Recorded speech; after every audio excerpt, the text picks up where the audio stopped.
Chapter 1. The Village and the Butterfly. In the heart of a green valley, cupped between two long, rolling hills, lay a little village where the cobblestone streets were warm in the sunlight, and every roof was patched with moss as soft as an old blanket.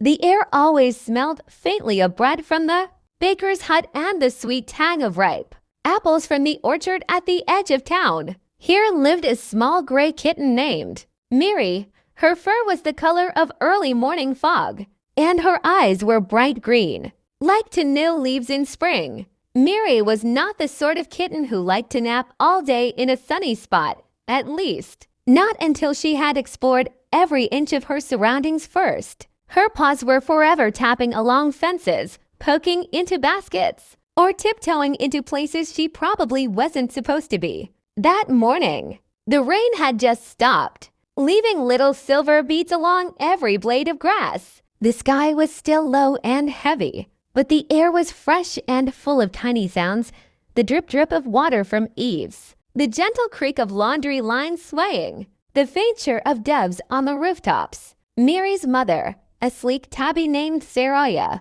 was sweeping the porch. Her father, a sturdy orange tom named Bramble, was patching a fishing net. Stay close to the square, Mary. Her mother called without looking up, "I will." Mary answered, which was true in spirit, but her version of close was different from everyone else's. And then she saw it, a butterfly. Not just any butterfly, its wings shimmered like water in sunlight, a soft blue laced with silver, so delicate it seemed almost unreal. It hovered just above the flowers by the well, tilting and dancing in the damp air. Mary's paws moved before she even thought. She crept low, tail swishing. The butterfly floated away, slow enough to be tempting, quick enough to always stay just ahead, across the square, down the narrow lane between the bakers and the candle makers, out past the orchard. The ground grew softer beneath her paws. The smell of bread faded, replaced by the damp scent of moss and leaves. She told herself she'd just follow the butterfly until it landed. Then she turned back. But the butterfly didn't land. It drifted toward the shadowy tree line, the edge of the forest where villagers always said the world grew wilder and stranger. Mary hesitated at the first curtain of ferns. She could hear the forest breathing, the slow, deep sound in the rustle of leaves and the creak of branches. The butterfly dipped once, as if inviting her, then vanished deeper inside. Mary took a step forward, then another. By the time she realized how far she'd gone, the village sounds were gone entirely. Chapter 2. The First Wanderings into the Forest. The first thing Mary noticed was the smell. It was nothing like the clean scent of rain in the village. Here, the air was thick and layered, moss and damp wood, crushed leaves, a faint sweetness like hidden flowers. Every breath carried a new note, as if the forest were a recipe made of secrets. The light dimmed the moment she passed under the first arching branch. Sunlight still filtered through the leaves, but it came in shifting patches, dappling the ferns and the dark earth like scattered coins. The ground was soft under her paws, sinking just a little with each step, and the deeper she went, the more it felt like the forest was swallowing sound. Her ears swiveled. Somewhere to her left, something scurried through dry leaves. Above her, droplets fell one by one from a moss-covered branch, landing in the hollow of a stone with a quiet plink. Plink, plink. Mary kept moving, her tail low, following the narrow trail left by the butterfly's silver-blue shimmer. It flitted just far enough ahead to stay in sight, slipping between trunks streaked with lichen, vanishing now and then into shafts of light before reappearing further along. But the trees began to change. Their trunks grew wider, roots twisting up from the earth like the backs of sleeping giants. Strange plants bloomed here, tall, with narrow petals that curved like cups, catching water from the rain. She saw mushrooms glowing faintly under a fallen log, their soft light like little lanterns in the shadows. She paused to look back. No village, no orchard, just green, stretching in every direction. The thought prickled her fur. "Mama," she called softly. Only the rustle of leaves answered.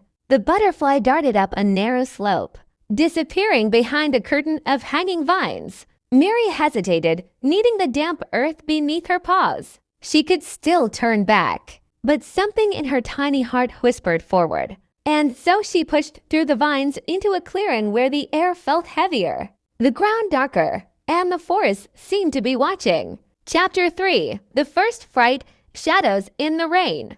The clearing was ringed by tall trees, whose branches arched so high they seemed to touch the clouds. Long vines dangled like curtains, swaying even though the air was still.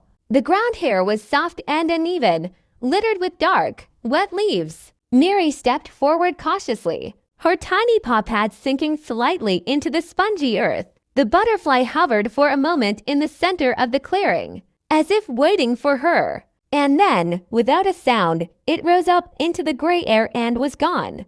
She froze. No rustle of wings, no distant patter of village life, just silence. Then, drip.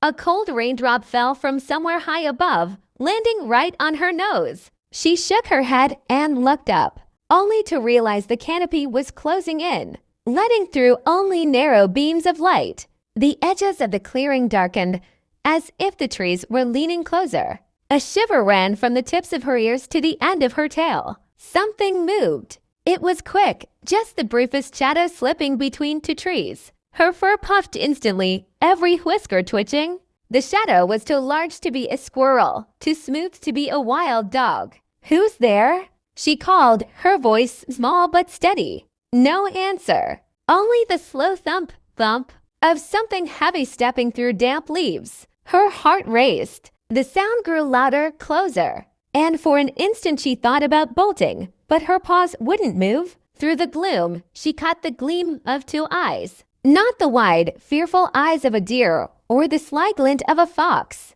These were deep amber, glowing faintly, fixed entirely on her. The steps stopped. The silence pressed in again, thick enough to hear her own heartbeat. Then, from the shadows, a voice like distant thunder rumbled, "You are far from home, little one." And the tiger stepped into the light. Chapter 4. The Meeting. The tiger appears. The tiger's stripes seemed to ripple as he moved, each step deliberate and silent despite his massive paws. His fur glistened faintly from the earlier rain, and when he lifted his head, the light caught along his whiskers like silver threads. Mary's breath caught. She had heard stories, every kitten had, of the great tiger, who lived deep in the wild. Some tales painted him as a fierce hunter, others as a guardian spirit who watched over the forest. She had never thought she'd see him herself. His amber eyes studied her for a long, quiet moment. "You are far from home, little one," he said again, his voice low and steady.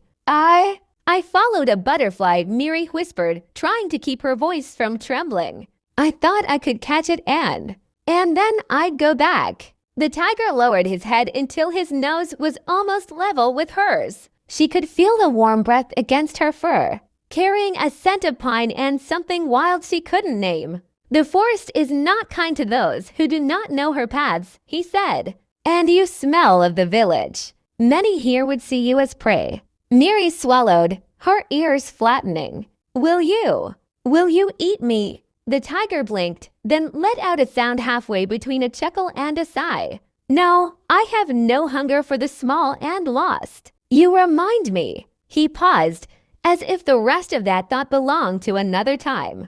"Come, I will take you back to where you belong." He turned, his tail swaying like a banner, and began to walk toward a narrow trail that wound between the trees. He didn't look back to see if she followed, but somehow she knew he was listening for her footsteps. Mary hesitated for only a heartbeat before padding after him. The ground seemed safer under his shadow, and the sounds of the forest, creaks, rustles, distant calls, felt less threatening when they passed together. The tiger spoke again without turning his head. "My name is Raka, and yours?" "Mary," she answered. "Mary," he repeated, as if testing the weight of the name. "Stay close. The forest listens when I walk, and she will not harm you while you are with me." Something about the way he said it made her believe him completely. Chapter 6, Journey Part 2, Danger. The air grew heavier as the afternoon passed. The bright beams of sunlight that had filtered through the canopy were swallowed by thick, gray clouds. A breeze stirred, bringing with it the scent of wet earth and the metallic tang of rain. Rocka stopped, his ears flicking. A storm is coming. Mary's whiskers twitched. Is that bad? For you, yes, he said simply. The forest floor will flood in places. We need higher ground. They moved quickly now, Raka's strides purposeful, Mary scampering to match his pace. But the forest was shifting around them. The wind pushed against the leaves, making them hiss like distant waves. Above, branches groaned. The first drop fell, cool against Mary's ear. Then another. In seconds, the rain thickened into a curtain, drenching the ferns and flattening the grasses. The path turned to mud, sucking at her paws. Up, Raka commanded, lowering his shoulder without slowing. She scrambled onto his back again, gripping his fur as they moved through the downpour. The sound was deafening, water pounding leaves, streams roaring to life. They came to a fallen log, hollow and wide enough to shelter them. Raka ducked inside, the space just big enough for his massive frame.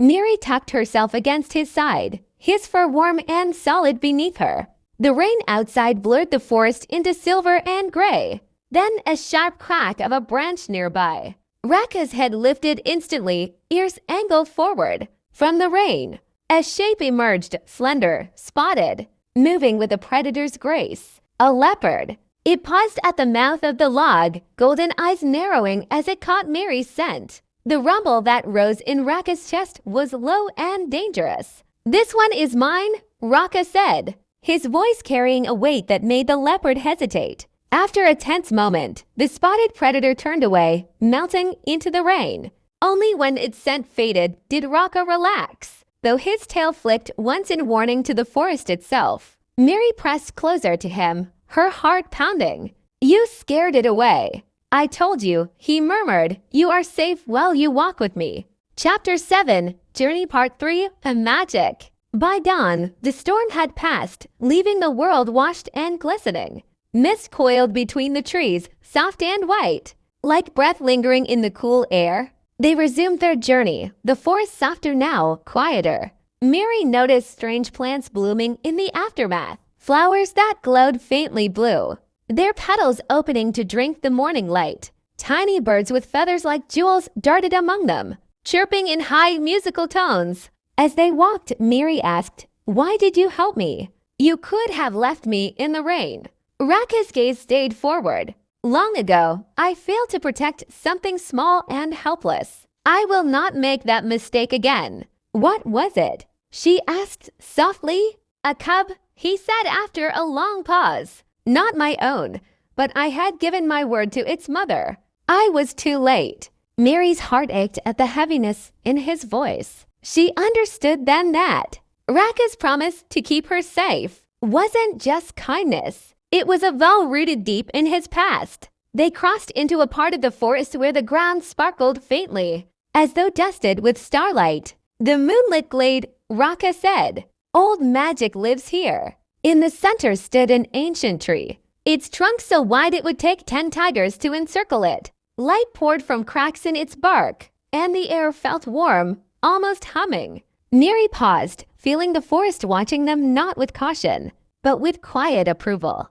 Chapter 8, The Farewell at the Edge. By late afternoon, the trees began to thin. The smell of smoke from cooking fires drifted on the air, faint, but unmistakable. "We are close," Raka said. Mary's heart leapt. She could almost see her mother's eyes, her father's voice calling her name.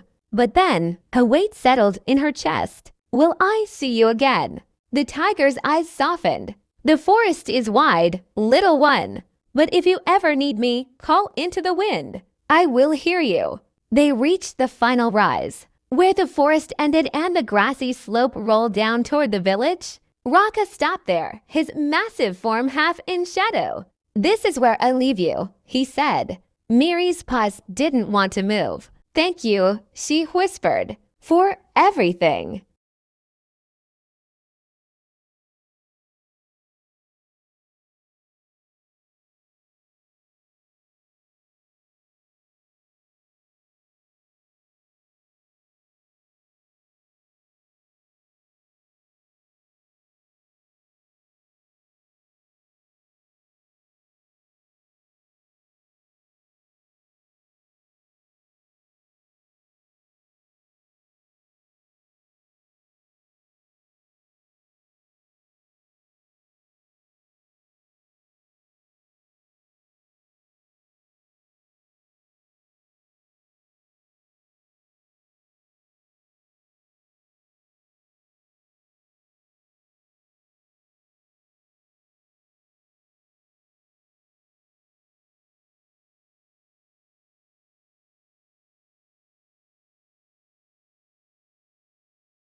Chapter 9. The Reunion, the Parents. Her steps quickened down the slope until she was running, the grass wet beneath her paws. At the edge of the square, she saw them, her parents, scanning the paths, their ears straining at every sound. Mama, Papa. Sariah turned first, her eyes wide, and in the next heartbeat, Mary was wrapped in her mother's warm embrace. Bramble pressed his head to hers, rumbling with relief. "Oh, Mary," her mother murmured, "we thought we'd lost you." Behind them, villagers gathered, murmuring in surprise. Some pointed toward the tree line where, for a moment, the silhouette of a great tiger stood watching. Then, as if carried back into a dream, he turned and vanished among the trees. Chapter 10. The Tiger's Promise. That night, Mary lay curled between her parents, safe and warm, watching over the balance of his wild home. And maybe, just maybe, he kept an ear turned toward the wind, listening for the call of the small, gray kitten who once followed a butterfly too, far from home.